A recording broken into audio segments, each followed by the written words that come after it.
Dans son quartier, les enfants vivaient entourés de chants et de rythmes. Les mères et les grandes sœurs louaient régulièrement les services d'un tambour-major qui, entouré de son orchestre de percussionnistes, animait des séances de danse appelées sabbat. Les garçons tournaient souvent autour de la rangée de tam-tams et certains mimaient dans le vide les véloces mouvements de baguettes sur les instruments à la peau tendue et au son enveloppant. Se qualifiant de citoyen du monde, Cheikh Tidiane Sow est un conteur, musicien et spécialiste en ingénierie sociale. Engagé dans l'âme, le sens de l'action l'a toujours habité. À l'occasion de la sortie de son livre, plus on en parle, moins on en fait, Kaddu Sénégalais de Bordeaux, pour sa rubrique Portrait du Sénégalais de Bordeaux, est allé le rencontrer. Cher Sow, après avoir lu votre livre avec intérêt, j'aimerais bien savoir quelles sont les raisons qui vous ont conduit, qui vous ont amené aujourd'hui à faire ce livre qui est en quelque sorte, comme vous l'avez si bien dit, une fiction au service du sens.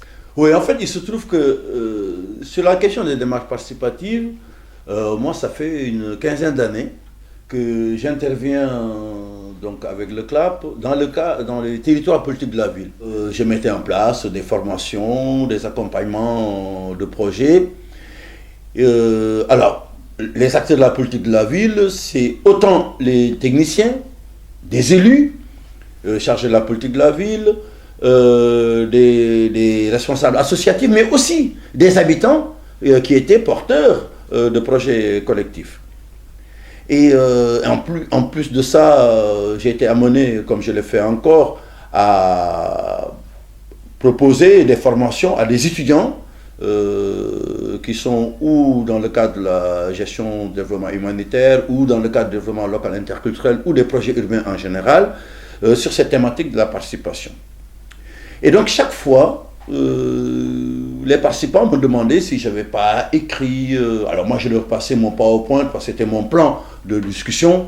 Je disais oui, mais il y a des anecdotes dont vous parlez, il y a des situations que vous évoquez, mais ce serait vraiment intéressant de les avoir dans un corpus conséquent. Et idem aussi quand je faisais des séminaires ou des conférences. Et puis je me suis dit, bon, je vais rédiger un compte, pas un compte, je vais rédiger un guide. Mais des guides, il y en avait déjà, il y en a eu de très bons, quoi. Puis je me suis dit, bon, qu'est-ce que je fais? Et puis c'est ma femme, qui sait que je fais des contes, que je raconte des histoires. On se dit, mais pourquoi tu ne peux pas utiliser la fiction, d'autant plus que tu dis que l'outil est au service du sens. Et donc c'est comme ça que j'ai pris la décision d'écrire, en fait, voilà, un essai fictionnel où j'essaie de décrire justement le parcours de quelqu'un qui s'appelle Arfan. Qui est Arfan? Est-ce que tu ne te caches pas derrière ce personnage qui théorise et analyse dans le livre son expérience sur la démocratie, sur la démarche participative? Ah oui, mais je pense que quand on écrit, on écrit toujours à partir de soi ou en référence à soi.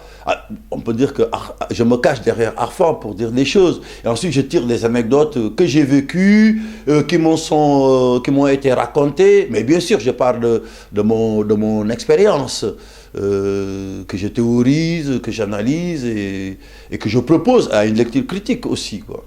Et Arfan, en fait, dans ce livre, c'est un jeune Africain qui a vécu des expériences militantes, associatives, démocratiques dans son quartier et qui arrive en France, voilà, et puis qui s'intéresse à ces questions aussi de démarche participative, et puis qui se rend compte finalement que la démocratie, telle qu'on la réfère à Athènes, elle était quand même limitée parce qu'il y avait que les libres, les hommes, les propriétaires, on peut dire, qui pouvaient user de cette démocratie-là, mais les femmes, les barbares, les esclaves, les étrangers n'avaient pas accès, n'avaient pas le droit à la démocratie, on peut le dire comme ça. Et pourtant, c'est ce dont se réclame l'Occident quand il parle effectivement de la démocratie. Et la démocratie, c'est le pouvoir du peuple, par le peuple, avec le peuple. Mais le peuple, il est variable. On l'a vu avec Athènes, hein, c'était le peuple des gens libres. Et puis c'est une personne, une voix. C'est la possibilité que chaque personne puisse être élue et d'être électeur, d'être électrice. À t'entendre parler, on a l'impression que tu veuilles mettre le curseur sur la socialisation démocratique de base des Sénégalais, des Africains qui ont déjà participé à des organisations syndicales, qui ont participé dans des mouvements associatifs, etc. Qu'est-ce que vous voulez développer par là? Je le dis souvent en boutade, les Sénégalais, peut-être sur 10 Sénégalais, vous avez 9 qui participent à minimum à 2 associations. Si ce n'est pas l'association de son village, l'association peut-être familiale, même l'association religieuse, elle est sur des bases démocratiques. Voilà. Et donc, l'association à l'école, l'association à l'université. Et donc, la socialisation démocratique de base, les étrangers l'ont déjà avant de venir en France.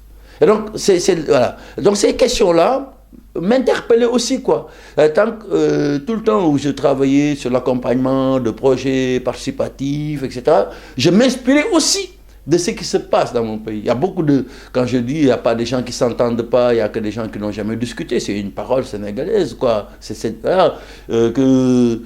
Quand les choses doivent se passer, mais les choses doivent se passer. Et qu'il faut mieux prendre le temps de délibérer collectivement que de vouloir aller trop vite. Voilà. Et donc, autant je parlais de la culture dans ce qu'on obtient plus tard, mais aussi dans d'où l'on vient. Comme on dit, si tu ne sais pas où tu vas, reviens d'où tu viens. Donc, ce qu'on a reçu, nul ne peut nous l'enlever. Et donc, ça reste en nous. Donc, je vais puiser aussi dans les sources traditionnelles des références pour les mettre effectivement au goût de la modernité, quoi. Voilà. Et donc pour moi, Arfan, c'est aussi ça, c'est quelqu'un qui a vu l'Europe comme vraiment la démocratie par excellence et qui se réveille finalement, se rend compte que oui, il y a les institutions, il y a l'histoire de la démocratie, il y a une culture, mais les institutions démocratiques, une république peut être aussi antidémocratique, peut faire émerger des individus qui ne respectent pas cet idéal démocratique-là. Et puis, à un certain moment, ils rêvent. Et ils se retrouvent dans un autre monde où on construit en fait, voilà, peut-être cet idéal-là. À la page 65 du livre, tu déclines 4 modèles que sont la relation de type sur cobaye, la relation de type pour usager, la relation de type avec acteur et la relation de type par auteur. Alors, c'est quoi ce schéma démonstratif, M. Sow? Alors, ce schéma, en fait, il a été travaillé autour de quelqu'un que je cite d'ailleurs, Jean-Paul Fuchs, qui lui, justement, est parti en Afrique comme coopérant, est revenu et a utilisé justement les démarches endogènes en Afrique pour former ce qu'il a appelé l'IRADI, l'Institut de recherche et de développement endogène. Et en fait, j'essaie de montrer les différentes postures des animateurs ou des agents de développement de projets par rapport au public, aux habitants ou au territoire. Le premier rapport, il peut être le rapport du cobaye. Pourquoi je parle de sur? On va travailler sur des territoires, sur des populations, alors qu'on ne les connaît pas. On ne prend pas le temps de les approcher. On part du principe qu'on est des experts. Et donc, parce qu'on a été formé, on peut savoir tout ce dont les gens ont besoin. Et donc, on construit nos propres hypothèses. Et puis, on les vérifie. On les vérifie sur les individus. Et finalement, les gens sont des cobayes pour nous permettre de prouver, de vérifier nos propres hypothèses. Et si on regarde bien ce qui s'est passé après la décolonisation, tous les projets, les projets et les modèles de développement que l'Occident a proposés à l'Afrique, tous ces projets et ces modèles-là ont été pensés par des experts qui ont travaillé ou sur des documents de seconde main, qui ont fait des fois des voyages de 2 ou 3 jours en Afrique, ou des fois qui n'ont jamais mis les pieds en Afrique. Mais comme ils avaient déjà maîtriser, selon eux, les tenants et les aboutissants d'un projet de développement, ils disaient, mais ça c'est bon pour l'Afrique, d'ici 10 ans, 20 ans, l'Afrique sera développée. Et même des gens comme Senghor, ils ont cru, parce que Senghor disait, en 1980 ou en 2000, Dakar sera comme Paris et le Sénégal sera comme la France. Et en fait, ce même modèle-là est transmis aux étudiants, aux techniciens du développement local, développement territorial, etc. Ça, c'est la première chose. Le développement, ce qu'on appelle le pour, usager, cela signe une réalité haute. C'est qu'on est tellement en relation avec les personnes, qu'on vit tellement avec ces personnes-là, que finalement, on croit, mais on croit qu'on n'a pas besoin de leur demander leur avis, finalement. Le rapport usager et le pour, c'est en fait des personnes qui vivent tellement en relation avec les habitants, les territoires, qu'ils finissent par parler à leur nom. Voilà. Et ils se disent qu'ils n'ont pas besoin de leur demander, parce qu'ils sont les représentants de ces groupes et de ces populations. Et des fois, ils captent la parole des gens. Et quand tu prends la place de quelqu'un, mais il n'a plus de place. Et c'est souvent des intermédiaires.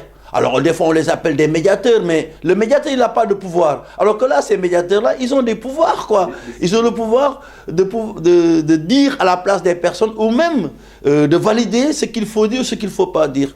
Et donc, des fois, on dit, je vais parler au nom de mon territoire, je vais parler au nom de mes femmes, je vais parler au nom de mes jeunes, etc. Et donc, il se passe des fois des situations assez paradoxales, parce que ce sont les mêmes personnes qui vont blâmer les jeunes, les femmes ou les habitants parce qu'on on va les considérer comme des consommateurs. Ah mais c'est des consommateurs. Ah mais ils ne veulent pas faire comme je dis. Ah mais j'ai même pas de remerciement. Alors que mais personne ne vous a demandé. D'ailleurs, je rappelle souvent, comme on dit, si quelqu'un te demande de l'aide, effectivement cette personne-là doit te dire merci.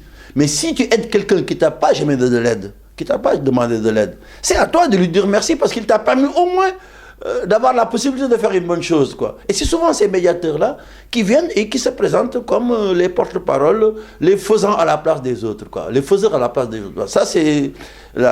Après, il y a le rêve des animateurs, c'est acteur, quoi. Voilà. On va travailler avec. Sauf que, moi, je suis très critique. C'est-à-dire l'acteur, le comédien, il n'écrit pas toujours le rôle qu'il joue. Et donc, on écrit le rôle que les acteurs, entre guillemets, doivent jouer. On leur dit la place qu'ils doivent occuper. Et voilà. Et donc, on dit qu'on travaille avec, mais en fait, on les manipule, quoi. Attendez, on va pas me la faire parce que j'en ai vécu des pertes et des vertes et des pas mûres. Et puis, le part, vraiment, le part, c'est voilà, là où des individus, dans une situation de capacitation, d'empowerment, font des choses. Et il y a beaucoup de projets, beaucoup d'actions qui sont menées par des groupes. Alors on parle de communautaires, mais je n'aime pas ce terme, je l'utilise au terme anglo-saxon, des associations, des collectifs, qui n'ont souvent pas besoin d'une aide quelconque, d'un animateur extérieur, d'institutions, qui ont besoin qu'on les accompagne des fois, qui ont besoin d'un partenariat. Et souvent cela gêne les animateurs, souvent cela gêne les professionnels, parce que la question qui se pose, c'est de savoir si l'émergence de ces mouvements-là ne remet pas en cause leur légitimité. Et je leur dis souvent, dans cette fracture sociale-là, vous aurez toujours des personnes avec qui, pour qui ou sur qui vous aurez à travailler. C'est pourquoi même la classification que j'ai faite ne doit pas être hiérarchisée, elle doit être prise aussi avec dialogique, quoi. C'est-à-dire qu'aujourd'hui, on a des personnes qui sont dans des situations tellement difficiles, socialement, économiquement, humainement, qu'on est presque dans l'obligation d'expérimenter sur elles, mais à condition qu'elles en soient quand même consentantes, qu'elles sachent dans quel processus d'expérimentation on les met et qu'on puisse à la fois poser les objectifs avec ces personnes, les faire participer à l'évaluation et pour qu'elles en tirent les enseignements pour devenir auteurs plus tard. Idem aussi pour le pour et pour le par. Voilà, je pense que c'est important, pour moi c'était important de redonner cette affaire-là pour dire en fait que on est plus des animateurs, d'accompagnateurs, des accompagnateurs si tu veux, et pas des personnes qui devront travailler à la place des autres. Et donc ça demande de l'humilité, ça demande beaucoup d'humilité, parce que là, ça demande aussi d'être une personne ressource. Ça demande aussi de l'improvisation. C'est pourquoi j'aime bien cette phrase, il faut qu'on improvise avec nos provisions. Voilà. Et donc ça demande aussi d'être toujours à l'écoute des gens et puis d'être à l'écoute de soi et puis de travailler pour se renouveler, pour se perfectionner.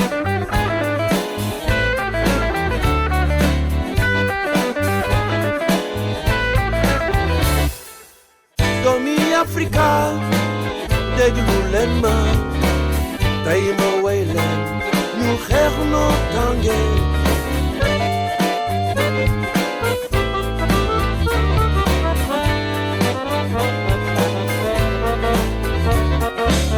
Willy Mandela, Ansitoy Diatta, Patrice Lumumba, Thomas Sankara, ñoom xeex nañu régime colonial. Resistencia, résistance, résistencia, Africana.